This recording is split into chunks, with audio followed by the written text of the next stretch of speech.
training.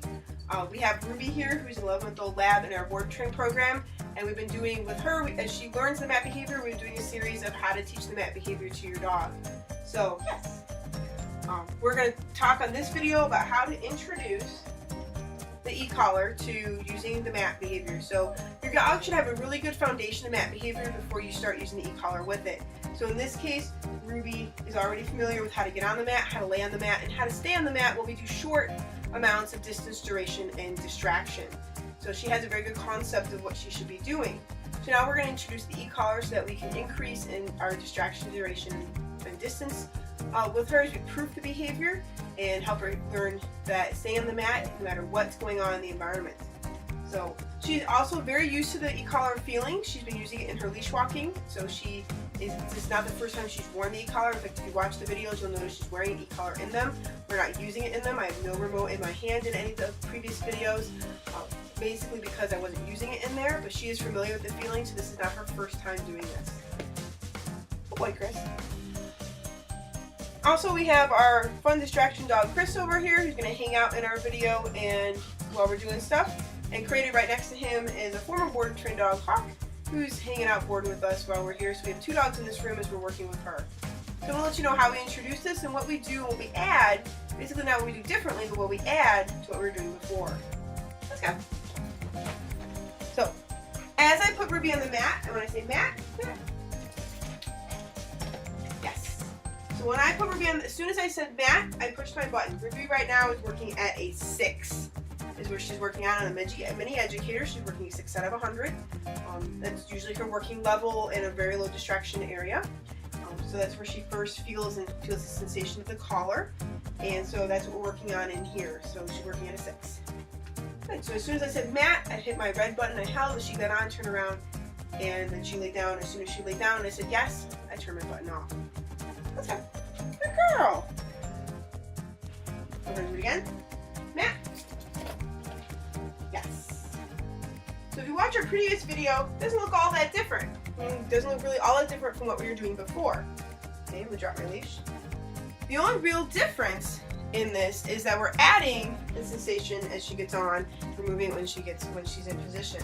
So if she were to decide that she was going to move at this point, I'd do the exact same thing I did before. Tell her no, go towards her, let her lay back down, except the moment she broke, I'd also add in the sensation of the collar. So I would add that to it, the protocol we're doing. So we're not changing anything other than we're adding one other thing. Yes. So she still laid there really nicely, so we're still going to reward her for that. Good girl. Let's go. We'll go this way. Did I find that last piece of food that was on there? Good girl. As we come up, I say, mat. Yes. So again, as soon as I say mat, I hit the button. As soon as I said yes, I stopped hitting the button. Only thing that's changed are the entire thing we've been doing before. Business.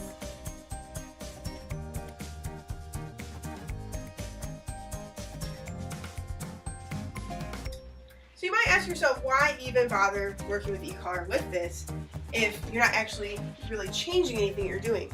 One thing that's nice is we're just adding it into another part of our training. Yes. It's also nice because eventually we might have this mat sitting over there, over here where Chris is, and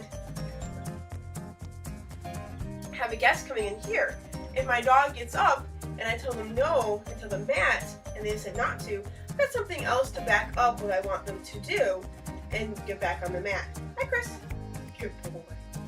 I got something else to back them up to get them back on the mat, and I'm doing it from a distance, so I don't have to wait to get to them and do that interaction, which might be what they want, and reinforce that interaction. I can actually communicate from a distance that I really need to get back on the mat with it. So it's a really nice tool to be able to communicate with their dogs at a distance.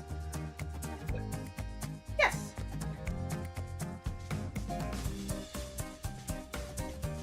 Good girl.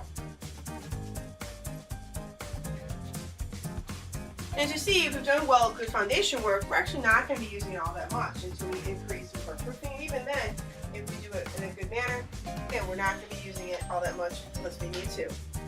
So, good girl, good boy.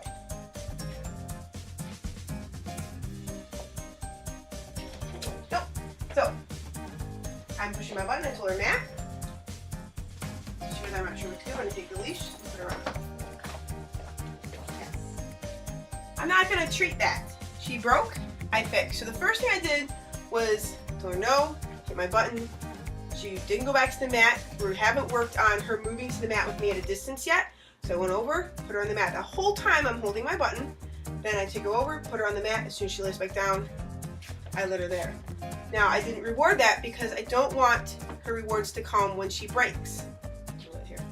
So I don't want it to be whenever I break and the person puts me back on the mat, I'm going to get a reward for that. I only want a reward. Here we've been laying, she's been laying here for a little bit. Yes. Now I'm going to reward. We've had some distant time from that break that we had.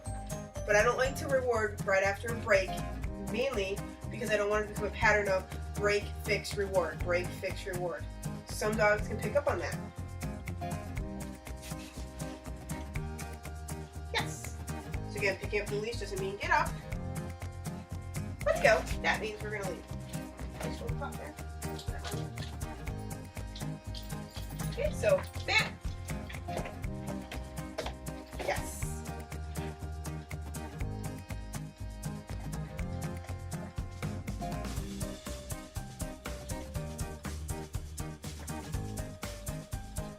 So again, she's learning. All the value is on the mat. All the value for what you get is on the mat.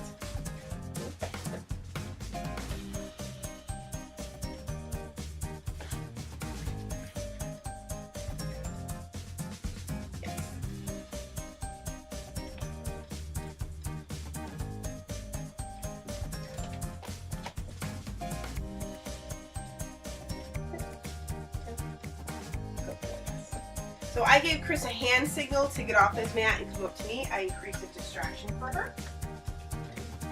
I said the hand signal to him because it's something that he knows she doesn't.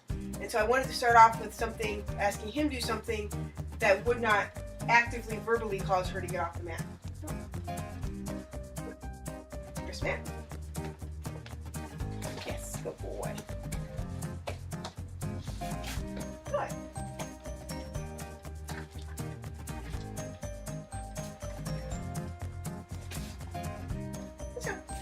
As Ruby gets better at doing other things, we can do things like collar off the mat. Mat. Yes, good girl. We can do things like collar off the mat from a distance, like collar across the ring from the mat. We'll eventually be able to bounce her from mat to mat. We'll do some activities like that where we call and bounce, or we do a down stay and then collar to a mat. So we're just mixing up. At the moment, we just started doing our recall with her. So I'm not going to do any recall in here. We just started that today. So we're not going to start anything like that with her right now.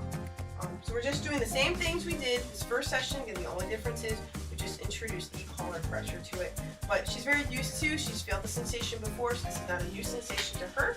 It's one that she's familiar with. So that's why we can just easily add it in.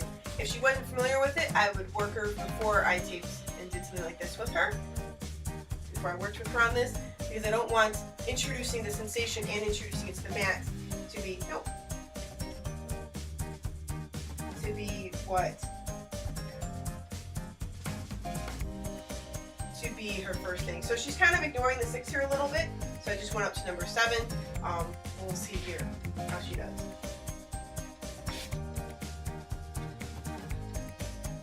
The goal with this work is to try to stay with as low as numbers as possible. Most dogs feel, not all, but most dogs feel under 10. Most dogs work under 10. Yes. Good. That's really nice. I like to see how she's looking at me. That's good. I like to see how she's not bouncing around on the mat. I'm trying to discourage a little bit of that on her.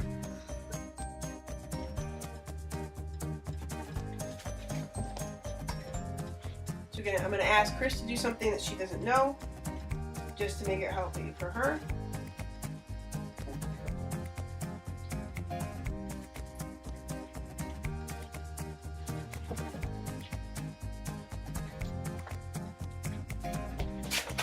Go. Chris, come. So that was a little bit of a distraction for her. She loves the dog. She loves people. That was a bit of a distraction. So I tested to see where we were, and she did good. I mean, that was not bad. She didn't get off the mat. She moved around a bit, but she did really good. Yep. So I'm gonna actually have to call him back over to the mat. But first, I'm gonna move her around a bit. We'll help Chris lay back there for us. Yeah. Good girl. Yes. Yeah. Good. Oh, yeah, one was on it. We did. That was really good. That time when I asked Chris to go by, he went by, he went on his mat. It was really good. It's really nice and really easy to use. Great to use dogs who are well trained in behaviors as distraction dogs, because then you can easily control them if their behavior becomes too distracting. Like, so if he became too distracting to her, I could easily put him in a down stay like I did back there, regroup her, and then restart. Chris, just go, bud. Oh boy. I'm gonna come stand over here a bit. So we're gonna do a little bit of distance and duration. You're just kind of standing over here.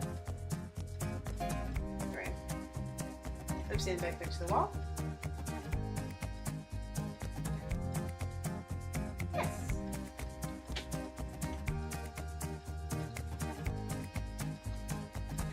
So I'm standing over here instead. So I'm not always going to the same place. I'm not always going to the same position. I'm not always doing the same length of time, or trying not to do the same length of time. I'm going to go Chris again. Chris down. Yes. She did a great job there. And this whole time that I've been talking and going through these things, she's doing this all on her own. There's no e-collar involved at all. This is all based on our foundation work. It's all based on the foundation work we did. Chris, mat. Yes. And Chris doesn't need a reward for getting in the mat. He'll go on and off the mat many, many times. But it's nice to give him a little something every once in a while, especially when he's working real hard with a new dog. So, oh boy. Oh, good job. Yes. So yeah, this is sort of our introduction to this. Let's go. Good. Good. How's that? Eventually we'll get her on a long line doing mat work. We'll get her doing mat work in other places. And then eventually we'll be able to have her drag a leash, drag a long line, and then nothing on her. So it's a progression step from start to finish. Okay, so it's not a fast thing. It's a progression. Good girl. So this is the end of our short video on how to introduce the e-collar to doing mat behavior. If you ever want more help with your dog, would like to learn more about the different tools and training that we do here at Grip Pet Vacations, I'd be more than happy to help you. Again, my name is Nicole Avere. I'm the owner and head trainer of Grip Pet Vacations in-home dog boarding and training. We specialize in doing group classes, private lessons, and board and train. We only take 1 or 2 board and train dogs at a time, so that each dog gets the attention and training that they need to be successful when they go home. So Ruby right now is our only dog in this week. We have another dog coming in the end of the week. So we're scattered a little bit. We have a few days with one dog, then we double up for a little while. Dog goes home, we have a few days with another dog. So that's kind of our schedule is going right now. Works really well. So, but our group classes and private lessons will teach you how to teach your dog how to do this. We also support owners in that fashion as well. So if you ever need any help with your dog, yes, please feel free to contact us. We would love to help you out any way that we can. And I hope that these instructional videos are helpful, and as we make more of them, I hope that helps you and your dog be successful together. So, again, my name is Nicole Avere, Grip Pet Vacations and Home Dog Boarding Training. And if there's anything I can do to help you, please feel free to contact me. Good girl. Hope you have a great afternoon. Good girl, Miss Ruby.